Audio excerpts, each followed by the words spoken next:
Hey guys, it is your master here. After a long hiatus of not doing any videos, I brought you here today to show you a review of the 1144th High Grade Universal Century Hyaku Shiki Type-100. This is a very old kit from all the way back in 1999. And taking a quick tour of the box, all you see is the front artwork. The side shows a pose on the gold chrome, which is its main feature. Some more stuff about it. Its weapons, which are also right there in the front. The side, which is number 5 in the High Grade Universal Century line, which is very old, sold for about 1,500 yen back then. More features like the weapons and shit, and same as the side. Open it, show you the plates and shit. You get an A2 plate and an A1 plate, I think attached. No, yeah, they're both attached. A1 and A2 right there. All gold chrome. A3 plate, which is also gold chrome. B plate, which has the 4 colors on it, being gray and a gray and navy, a red, which is almost a crimson, and a clear yellow.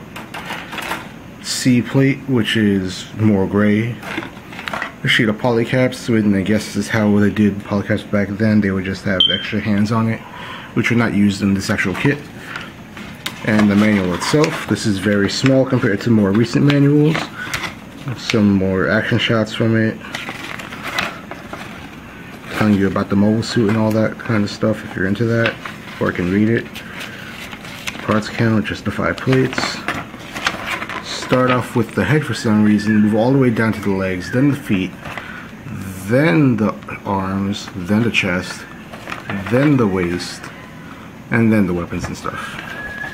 So very simple, very straightforward build. Only took me about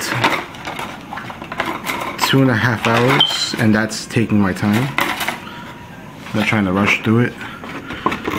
It's a very quick build because it's so simple, and it's actually very fun. Also included in the set is one sticker, which is just all black for the eyes for some reason, and the other sticker, and that was the only sticker, and then it came with 2 dry transfer decals, which are these little symbols on his shoulders. And now, without any further ado, let's bring in the model itself. Here is the Hyaku Shiki Type-100. This is actually a very, very nice model kit, as you can see. Let's give me a closer look at all the details, which is very minimal, I guess. But there's a lot of gold chrome on it, which is the only reason you'd want to buy this kit, because otherwise it's very plain.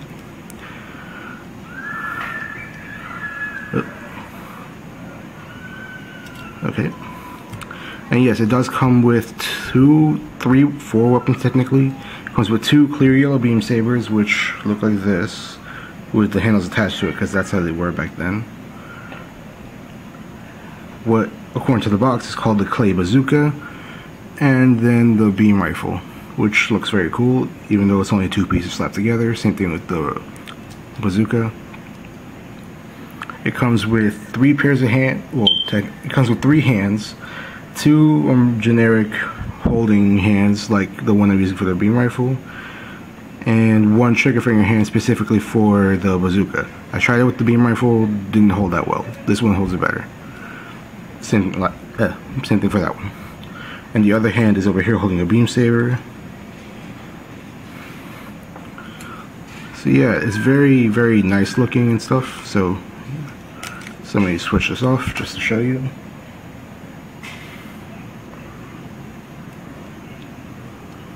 And there you go. You can just take the beam rifle out by just pulling it out, but that'll take a little bit. So you might want to just pop off the handguard and put it back on, but even that takes a while. And you want to be careful so you don't mess up the chrome.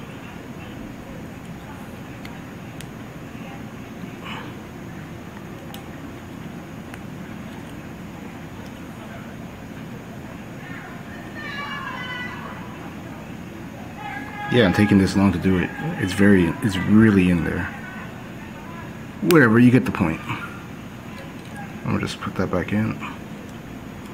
Okay, now for articulation, head is just on a peg with a polycap inside the head, so it can move up and oop, that's a problem. I'll get into that in a moment.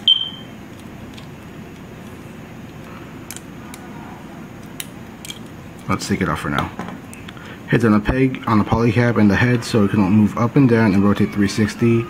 Not much. This antenna is a separate piece. It has a tendency to like to pop out. Shoulders are also pegs with polycaps in, so they can move 360, go in and out. This extra piece right here can also move to allow extra movement outside. It rotates at the bicep, one joint at the elbow, and then peg hands with a little hinge inside.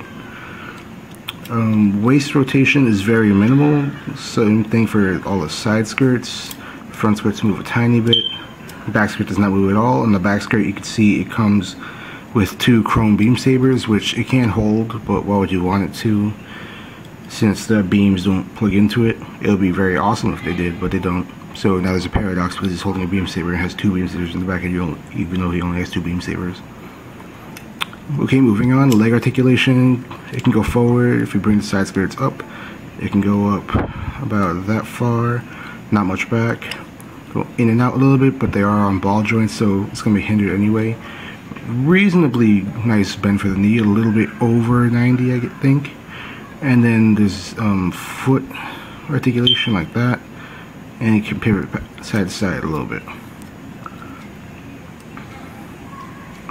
And that's really about it for the model itself. It's very nice, even though it's very minimal.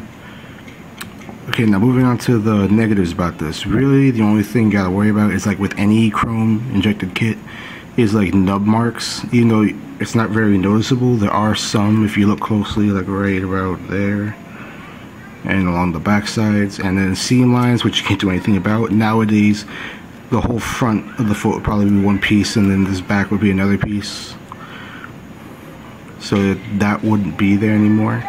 That would still probably be there, but you can't do anything about it now since it's that old. Okay, second thing I want to note, these hosings, they pop out really easily, so try not to touch it if you do get this model kit. Also, these little binder type things, they're just on little ball joints right here. They're polycap ball joints, which suck. And there's no polycap inside this holding it in. It's just friction, which is why they like to pop out so easily.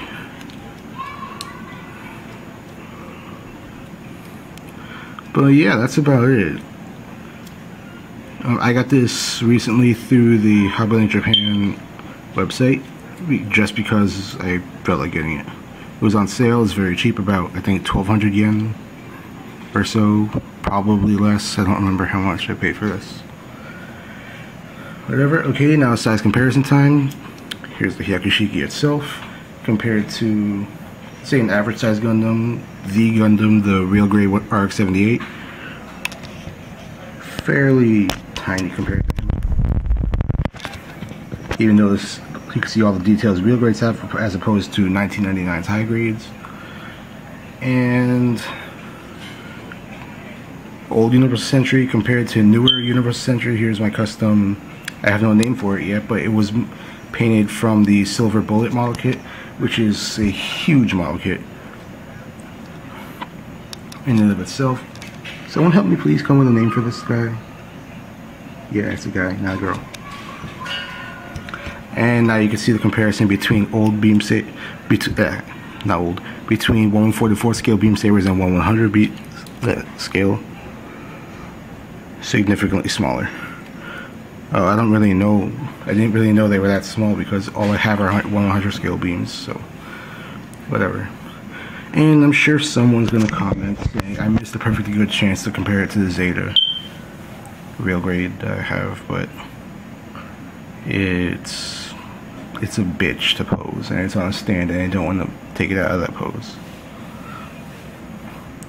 But yeah, there are no ports on this guy to plug into a stand, so you probably have to use like one of the little cradles the old ones came with, which is why they're there, I guess. So yeah, that's about it. Thank you for watching. Please subscribe if you like, and stay tuned for more videos. I plan to be coming back, and this is just my way to get back into it. Also have other custom model kits that I want to show. But please subscribe if you like this, and also someone please help me come up with a name for this pink guy right here. I love how it looks. Alright, thank you for watching. Bye.